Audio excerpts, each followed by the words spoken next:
Buenos días, jóvenes, ¿cómo están? ¿Con Buenos días, frío? ingeniero. Buenos días, ingeniero. Buenos días. El friecito no los ha corrido, caraste. Pues dice que está bien frío. Así es. Por suerte que estamos más bien virtual. Mucho frío, ingeniero. Así es. Y nuestro amigo acá, Raúl Huarachi, ¿por qué nos mete tanta bulla? ¿Ah? Que él nomás estaba escuchando ahí.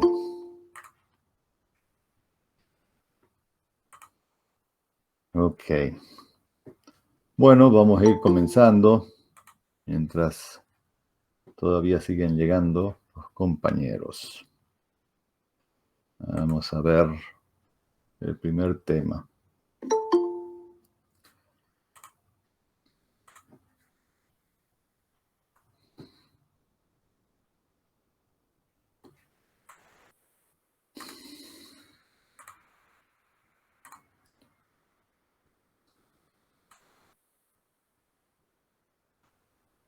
Ok. Bueno, vamos a comenzar entonces a ver algunos conceptos básicos que los vamos a utilizar durante el curso. Entonces vamos a ver inicialmente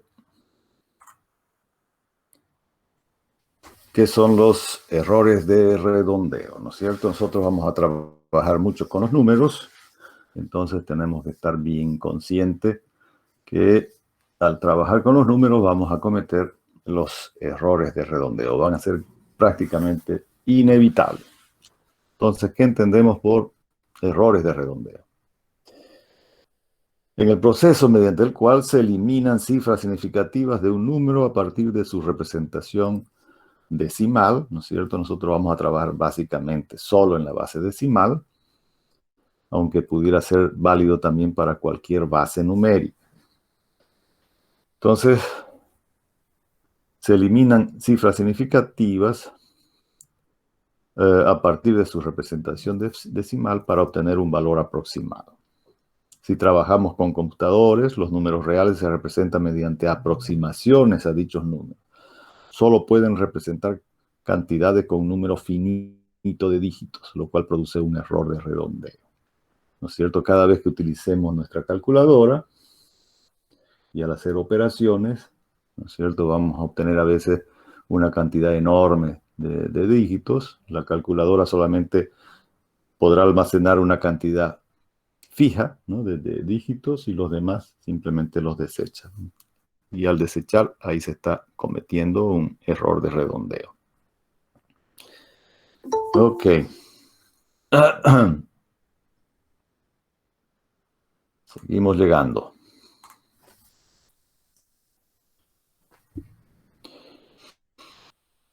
Los errores de truncamiento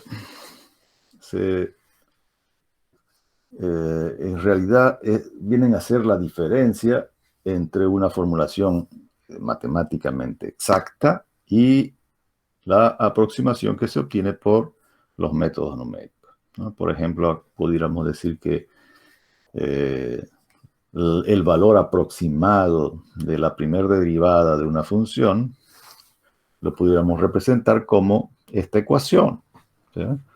De manera que si nosotros comparásemos el valor exacto de una derivada analítica con el valor que vamos a obtener a través de esta ecuación, vamos a tener una pequeña diferencia, y esa diferencia es justamente lo que se conoce como error de truncamiento. Cifras significativas. ¿Qué son las cifras significativas? Las cifras significativas básicamente se refieren a la confiabilidad, ¿no? de utilizar un valor numérico, el cual nos brinda una información no ambigua ni superflua acerca de una determinada medida experimental. Ok. En el proceso de hacer cálculos, cuando nosotros estamos trabajando haciendo cálculos, pueden aparecer como resultado de esos cálculos una gran cantidad de cifras y no todas van a tener significado, ¿no? La mayoría, de hecho, no tendrán significado alguno. Entonces, volvemos a insistir que las cifras significativas se refiere a la confiabilidad de un valor numérico. Por ejemplo, en el caso de nuestro dispositivo en las movilidades, tenemos el velocímetro que mide la velocidad a la que estamos yendo. Si nosotros miramos, ¿no?, el velocímetro en determinado momento, vamos a saber aproximadamente, ¿no es cierto?, a qué velocidad nos estamos dirigiendo. Por lo general, los velocímetros manejan 2 dígitos, ¿no es cierto? Varía de 0 a 20, 40, etc. Y entre cada separación habrán subdivisiones. De manera que si nosotros miramos aproximadamente el velocímetro, vamos a obtener la velocidad, por decir 50 kilómetros por hora, 60, ¿no?, 55, etc. Entonces, la mayor aproximación que pudiéramos dar nosotros a la velocidad a la que vamos en un determinado momento será con 2 o máximo con 3 cifras significativas, ¿no es cierto? Es decir, vamos a utilizar 3 dígitos significativos para definir la velocidad a la que estamos yendo. Difícilmente ese instrumento nos permitirá utilizar mayor cantidad de dígitos, ¿no es cierto? Si yo dijera, bueno, en realidad voy a una velocidad de 55,4798 kilómetros por hora, no hay, ¿no?, ese instrumento que nos dé esa cantidad de dígitos para estimar la velocidad. Entonces, las cifras significativas se refieren justamente a cuántos dígitos, ¿no?, de todos esos dígitos, cuántos son realmente significativos. Entonces, de ahí entendemos que máximo 3 dígitos son significativos para definir la velocidad en un determinado momento. Ok. El número de cifras significativas es el número de dígitos más un dígito estimado que se pueda usar con confianza, ¿no es cierto? Lo que acabo de decir ahí, ¿no? Entonces, las cifras significativas se cuentan de izquierda a derecha a partir del primer dígito diferente de 0 y hasta el dígito estimado. ¿Bien? Por ejemplo, en estos 3 números, son 3 números obviamente diferentes, pero los 3 números tienen 4 cifras significativas, ¿cierto? Nosotros contamos a partir del primer dígito diferente de 0, ¿no? En este caso es el número 1, de izquierda a derecha. Entonces, el número 1 representa el primer dígito, el 8 el segundo dígito, y así sucesivamente, ¿no? Entonces, contamos 4 cifras significativas, ¿sí? Entonces, estas serían nuestras 4 cifras significativas. Ok. Una forma de representar los números es la notación científica. Y la notación científica, por lo general, colocamos el primer dígito diferente de 0, ¿no?, en la posición de las unidades. Y a continuación, después de la coma decimal, colocamos el resto de los dígitos o de los números que tuviere esa expresión, ¿no?, con el exponente que nos indica la cantidad de posiciones que se va a recorrer la coma decimal hacia la izquierda o hacia la derecha. Entonces, el primer número, ¿no es cierto?, este de acá, en notación científica lo vamos a representar como 1,845 por 10A, y ahí contamos cuántas posiciones recorre la coma desde donde estamos colocando hacia la izquierda, ¿no es cierto? Entonces, cuando la coma recorre hacia la izquierda, es el signo negativo, ¿no? Y si recorre hacia la derecha, signo positivo. En este caso, como es un número menor a la unidad, entonces la coma se recorre hacia la izquierda. En este caso, 5 posiciones desde donde colocamos la coma decimal. Lo mismo el número que está en el medio, ¿cierto? Colocamos la coma, ¿no es cierto?, después del primer dígito diferente de 0, y de ahí contamos cuántas posiciones se recorrerá hacia la izquierda. En este caso, 4 posiciones, ¿no? Entonces va a ser menos elevado a la menos 4, ¿no? El exponente. Y lo mismo para el número que está en la parte inferior, ¿no? Que en este caso solamente se va a recorrer la coma 3 posiciones hacia la izquierda. Ok, entonces esta forma de notación es lo que se conoce como notación científica. En esta notación científica se eliminan todos estos ceros que están a la izquierda, ¿no es cierto? Todos estos ceros desaparecen. Por lo tanto, quiere decir que los ceros a la izquierda no se los consideran cifras significativas, ¿sí? Los podemos omitir y no pasa nada con el número, ¿no es cierto? En la notación científica. Entonces ahí queda claro que cada uno de estos 3 números tiene 4 cifras significativas solamente. ¿Bien? Ok. Algo similar sucedería si yo coloco, por ejemplo, este número, ¿no? Vamos a colocar este número de acá. Y yo les pregunto a ustedes, ¿cuántas cifras significativas tiene ese número? Entonces, vamos a tener la tentación de decir que son 4 cifras significativas, ¿no es cierto? Porque los ceros a la derecha tienen valor, dice, ¿no? Ok, y si los llevamos a la forma de la notación científica, ¿cómo quedaría este número? 1,5 por 10 a la 3, ¿no es cierto? Y los ceros, ¿qué pasó? Desaparecieron. Entonces quiere decir que tanto los ceros a la izquierda como a la derecha no se los consideran cifras significativas, ¿ya? Entonces, vamos a convencionar de esa forma que los ceros a izquierda y los ceros a la derecha no son cifras significativas. Sin embargo, si yo tengo ceros, por ejemplo, a ver, vamos a colocarlo de esta manera.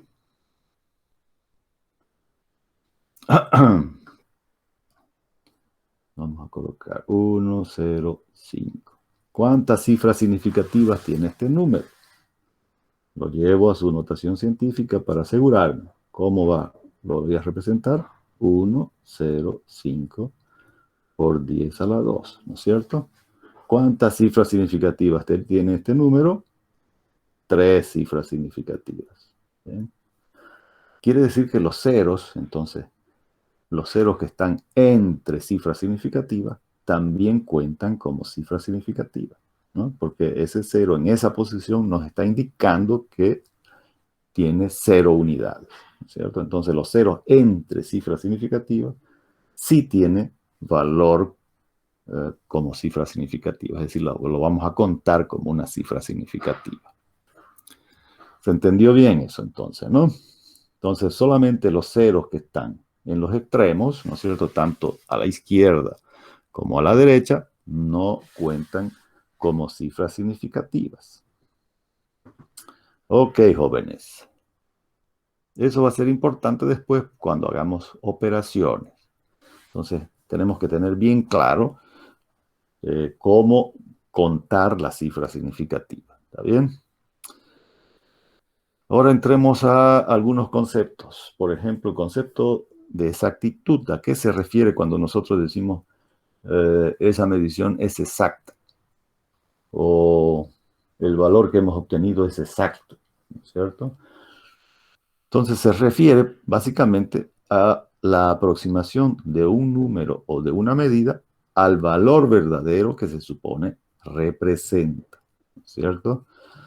Si, no sé, tenemos, qué sé yo, la longitud de un lápiz, ¿no es cierto? Lo medimos y el valor que estamos obteniendo es una aproximación al valor verdadero de la longitud de ese lápiz, ¿cierto? Entonces, ¿cuál es el valor verdadero? Bueno, es la mejor aproximación en este caso que podamos obtener, ¿no?, de la medición de esa longitud.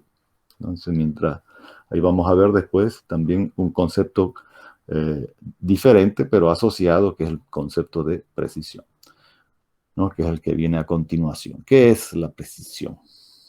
Entonces, la precisión se refiere al número de cifras significativas que representa una cantidad. Es decir, a mayor cantidad de dígitos o de cifras significativas que utilicemos en una cantidad, significa que lo que estamos observando o midiendo tiene mayor precisión, ¿no? Lo podemos representar con mayor precisión.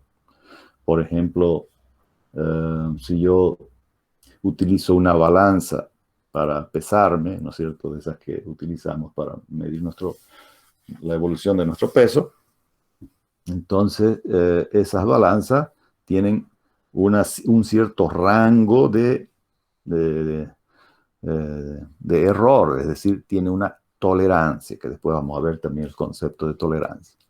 Entonces, si yo miro, dice la precisión de esta balanza es de 100 gramos, por decir, ¿no? 200 gramos, no sé. Quiere decir que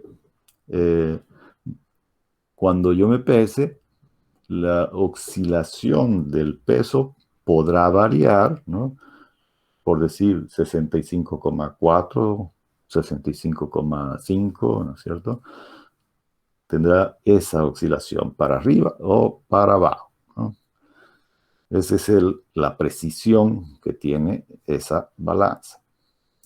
Obviamente que si yo quiero pesar cosas que estén en ese rango de oscilación, ¿no es cierto?, entre 100 o 200 gramos, obviamente que esa balanza no va a ser la apropiada, ¿no? Entonces habrán otras balanzas, por ejemplo, las que se utilizan, no sé, en la cocina, por ejemplo, que tienen una mayor precisión, ¿no?, para pesar cuando uno está elaborando algún pastel, algún queque, no sé, ¿no?, para pesar la cantidad de harina, la cantidad de no sé cuánto, de leche, etc. Entonces tienen mayor cantidad es más precisa, ¿no?, porque utiliza mayor cantidad de dígitos para poder detectar esos valores. Y así sucesivamente, habrán instrumentos de mayor precisión, ¿no?, si es que, por ejemplo, vamos a pesar artículos que son muy caros, artículos de oro, por ejemplo, ¿no? Entonces se necesitan balanzas de mayor precisión. Entonces, el concepto de precisión está relacionado, por un lado, por la cantidad de dígitos que podemos utilizar con confianza, ¿no?, es decir, las cifras significativas, y por otro lado también tenemos que tener un instrumento que sea confiable, es decir, que en las medidas repetitivas que haga ese instrumento se repitan, ¿no es cierto?, los valores de las mediciones. Si esas lecturas, ¿no?, están ajustadas uno con las otras, quiere decir que el instrumento es de precisión. Pero si cada lectura que yo haga obtengo valores muy diferentes, obviamente ese instrumento está con algún defecto, ¿no? Entonces no es preciso. Entonces ahí tenemos la diferencia entre estos dos conceptos, ¿no? El concepto de exactitud, que se refiere a la aproximación a un valor, y la precisión, que está desglosado en dos aspectos, ¿no?, la cantidad de dígitos significativos que podemos utilizar para describir un determinado fenómeno, y además que el instrumento que mide ese fenómeno sea confiable, ¿no?, de valores confiables, ¿no?, que se puedan repetir. Ok. Estos dos conceptos están relacionados acá en este gráfico, ¿no? En este gráfico hemos colocado en abscisas el aumento de la exactitud y en ordenadas el aumento de la precisión. Entonces tenemos estos 4 círculos y cada uno está con unos puntitos rojos que representan aproximaciones, ¿no es cierto? Entonces, si los puntitos están separados, ¿no?, unos de otros, muy separados, significa que hay poca precisión. Si además esos puntos están alejados, ¿no?, como es el caso del círculo que está en la parte superior izquierda, ¿no es cierto? Este círculo de acá nos indica que hay poca precisión y también, digamos, hay poca exactitud, ¿no es cierto? Todos los puntitos están alejados del centro y separados unos respecto de los otros. En el otro círculo, el que está a su lado, en la parte superior derecha, ¿no?, todos los puntitos siguen separados unos respecto de los otros, pero están todos centralizados, ¿no?, respecto al centro del círculo.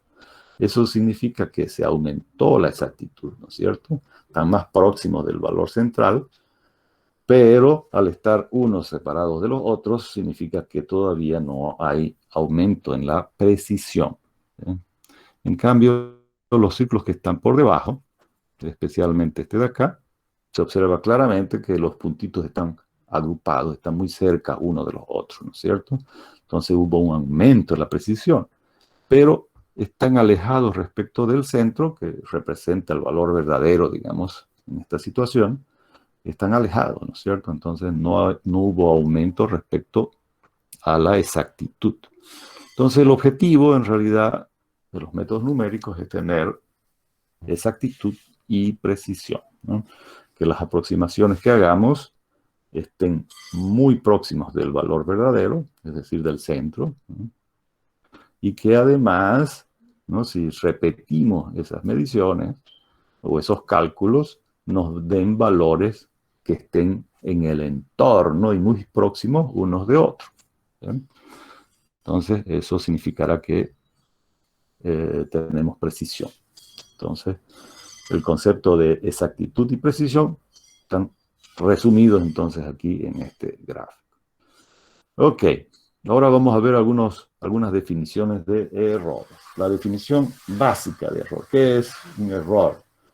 El error simple, ¿no es cierto? Porque el error simple, el error absoluto también se lo conoce así, ¿no? Es la diferencia, es la simple diferencia en realidad de un valor verdadero y un valor aproximado.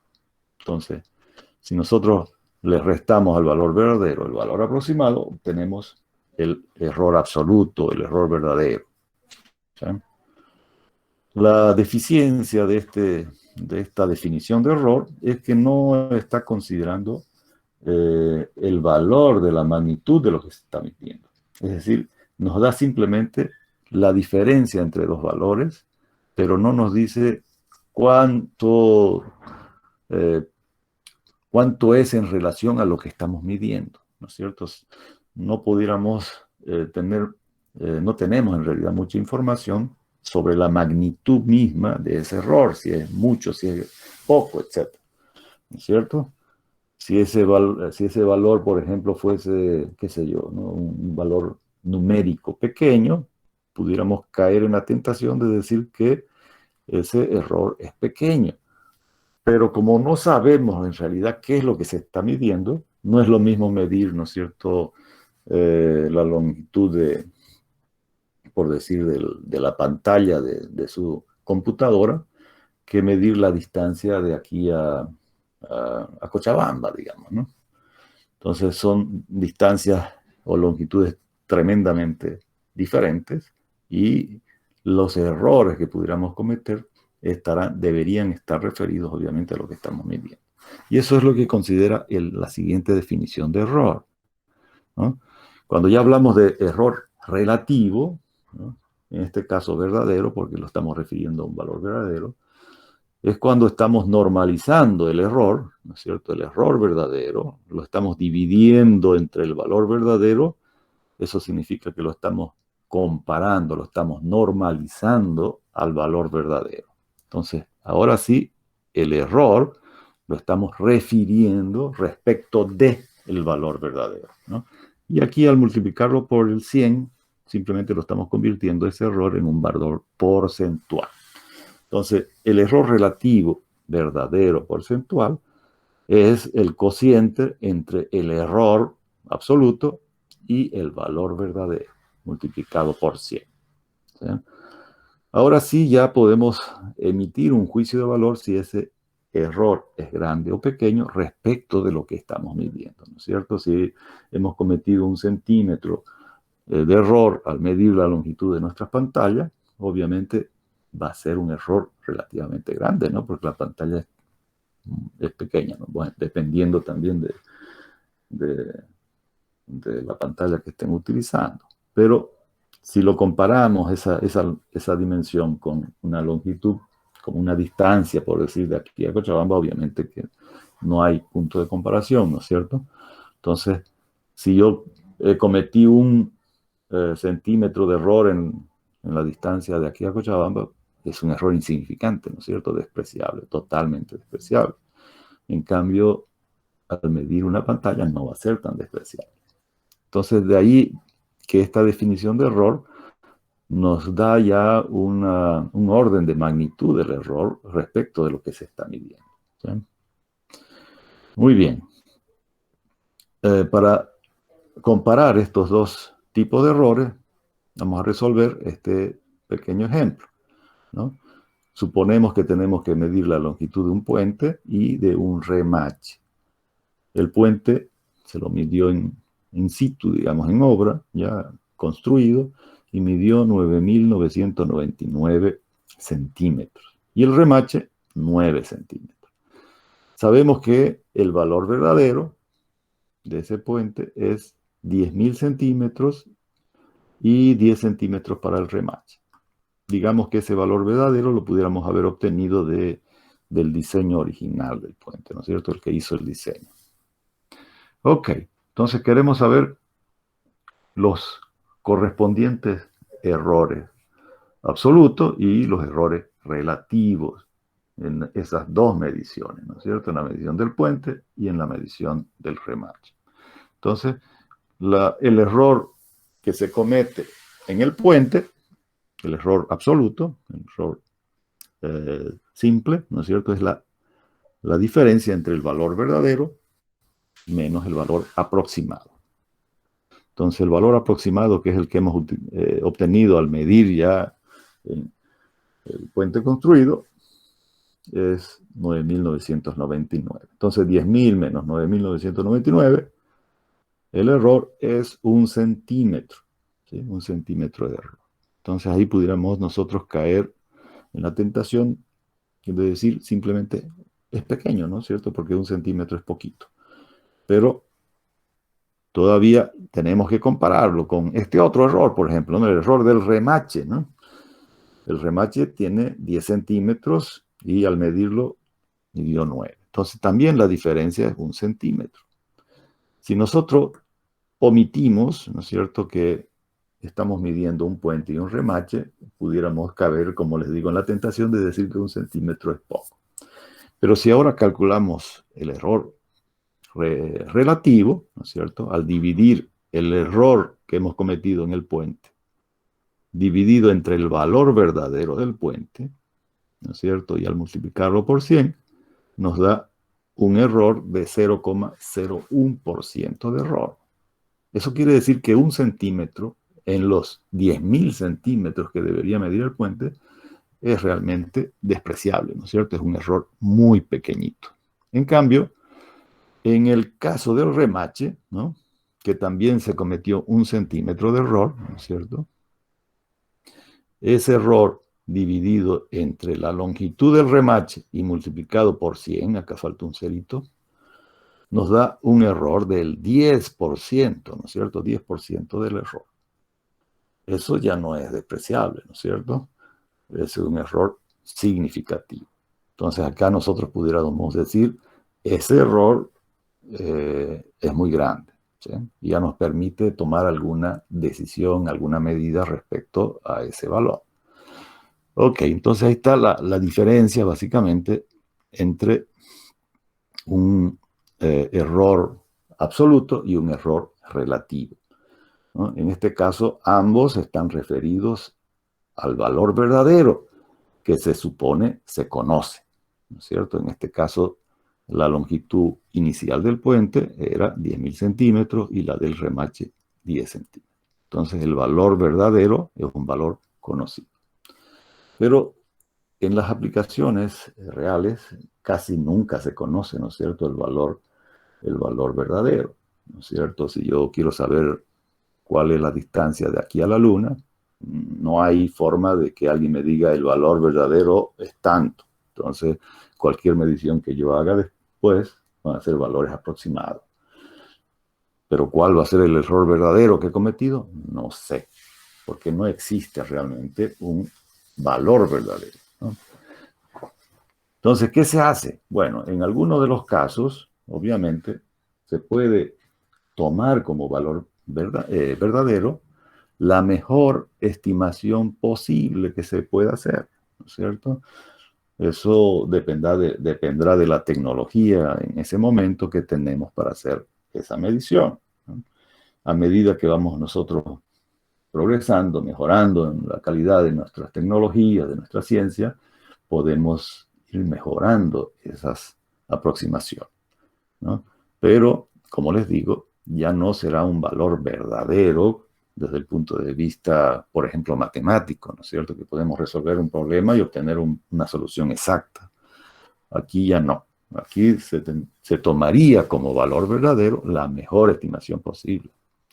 En el caso de los métodos numéricos, ¿no?, la mayoría de los métodos van a ser esquemas iterativos, ¿no?, para calcular resultados. Entonces, ¿qué hacemos? Nos damos un valor inicial, ¿no?, para un determinado problema y a través de un algoritmo generamos un proceso repetitivo, ¿no?, un loop de calcular para ir mejorando la aproximación, ¿no? Con cada vuelta que nosotros demos, ¿no?, con cada iteración que se ejecute, se busca mejorar la solución. Entonces, en cada iteración que yo genere, voy a obtener un nuevo valor. A ese valor lo voy a llamar, el último valor calculado va a ser el valor actual. Y el valor anterior, ¿no es cierto?, va a ser, digamos, la aproximación previa respecto del actual, nos va a dar el error absoluto entre esas dos aproximaciones, ¿no? Entonces, el valor actual menos el valor anterior es el error. Y si yo además lo divido entre el valor actual, entre el último valor calculado, ¿no es cierto?, ya tengo también un error relativo. Y si lo multiplico por 100, se convierte en un error relativo porcentual.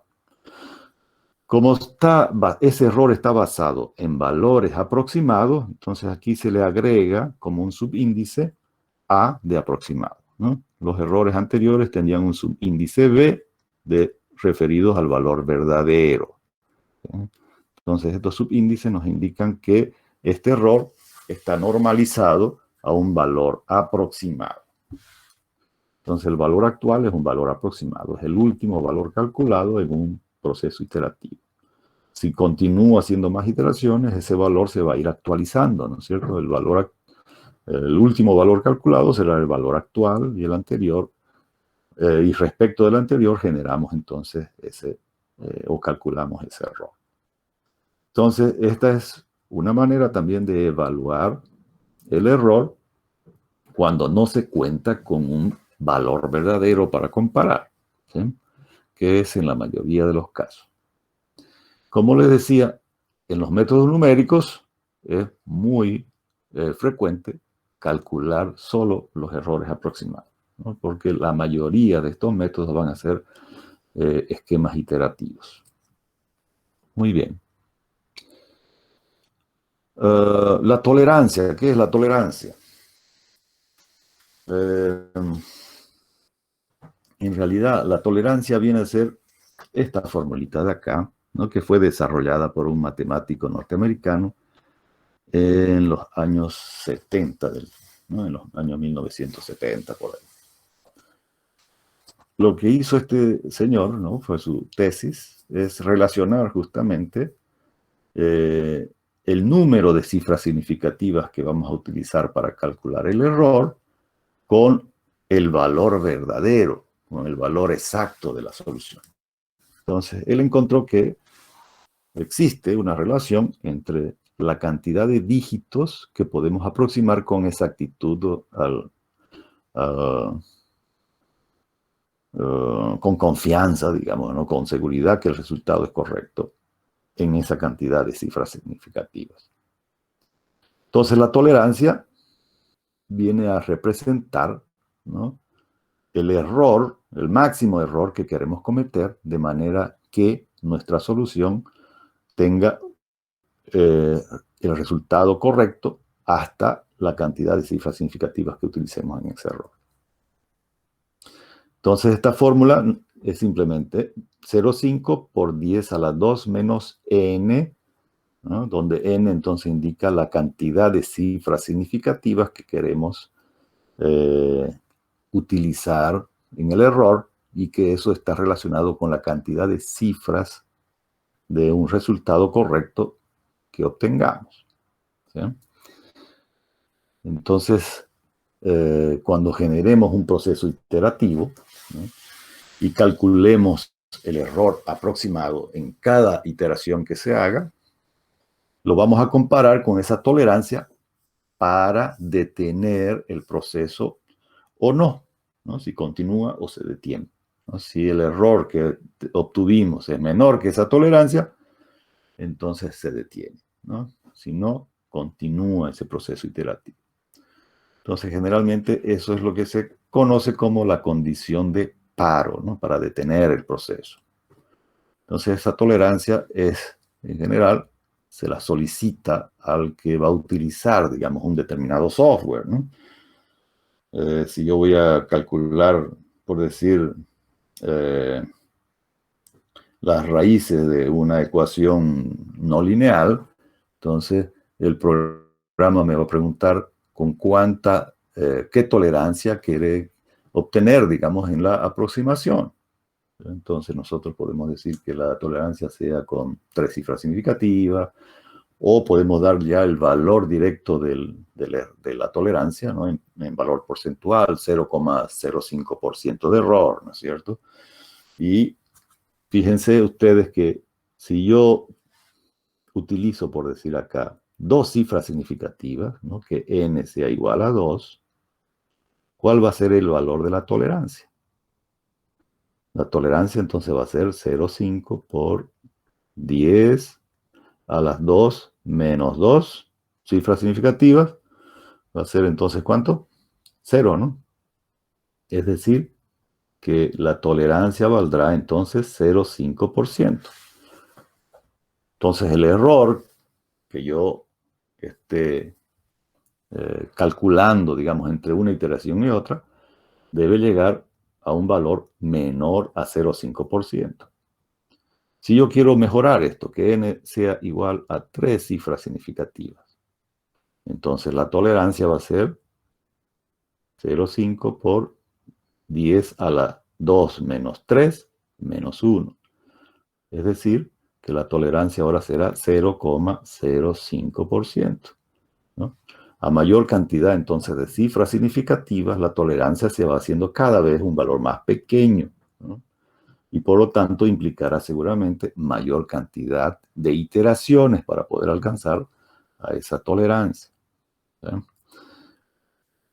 Y eso me va a garantizar, como dice la definición de esta tolerancia, que por lo menos las 3 primeras cifras significativas corresponden al resultado correcto, ¿no es cierto?, del valor que se espera obtener. Ok. ¿Alguna duda hasta aquí? ¿Algo que no se hubiera entendido bien? Me preguntan. Si no, vamos a quedar por acá. No quiero todavía avanzar mucho.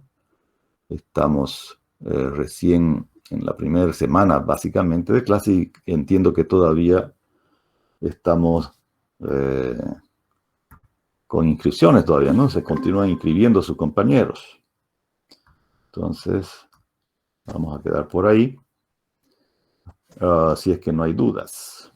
Ingeniero, disculpe, una pregunta. ¿El documento que está mostrando va a estar en la plataforma? De hecho, ya está en la plataforma, ¿no? Ya, si ustedes entran y lo pueden abrir ahí, ¿no? Está visible ahorita en la plataforma. Más bien, si entra y me lo confirma que está visible, por ahí yo me he olvidado de visibilizarlo, ¿no? Sí está, ingeniero. Sí está, ¿no? Sí está. Ok, perfecto. De hecho, ya lo activé en la clase anterior para que le den una miradita, ¿no? Siempre es bueno. Yo le voy a estar activando los documentos con una clase de anticipación para que ustedes puedan verlos, el documento, y saber de qué se trata la clase que viene, ¿sí? Entonces ya yo le voy a activar ahora el siguiente documento para que ustedes puedan ir dándole una mirada. Y la grabación de esta clase se las voy a colocar ahí en la parte donde dice video de clases por fecha. Entonces ahí les voy a colocar las grabaciones para que ustedes, si es que obviamente tuviesen deseo de ver, ¿no?, una clase que no pudieron asistir, etcétera, entonces pueden verla ahí, ¿no? Raúl Guarachi pregunta, ¿será, ingeniero, que puede enviar el documento por WhatsApp? Es que voy a adicionar, dice.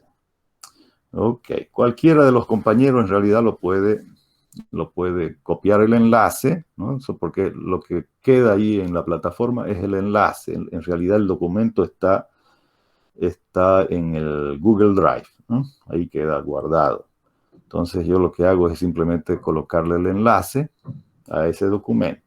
Entonces cualquiera de los compañeros ahí copia ese enlace y lo coloca en WhatsApp para todos los que todavía no están inscritos, ¿ya? Ok. Y David Tordoya dice, y yo grabando en vano. Dice, carácter, David, lo habías grabado. Bueno, ni modo, ya tenemos 2 grabaciones entonces. Ok. Bueno, jóvenes, ¿alguna cosa que quieran comentar? ¿Alguna pregunta? Carácter, estamos casi completos todos los inscritos aquí, ¿no? Por lo menos los que están en plataforma inscritos han venido ahora. Ojalá fuese así siempre todas las clases. Muy bien, jóvenes. Entonces les deseo por ahora que pasen unas muy buenas tardes, un buen fin de semana, y ya nos vemos en la siguiente clase. Chau, chau para todos. Chao, chao. Luego, Ingeniero. Se cuida. hasta luego, ingeniero. Hasta luego, ingeniero. Chau, chau.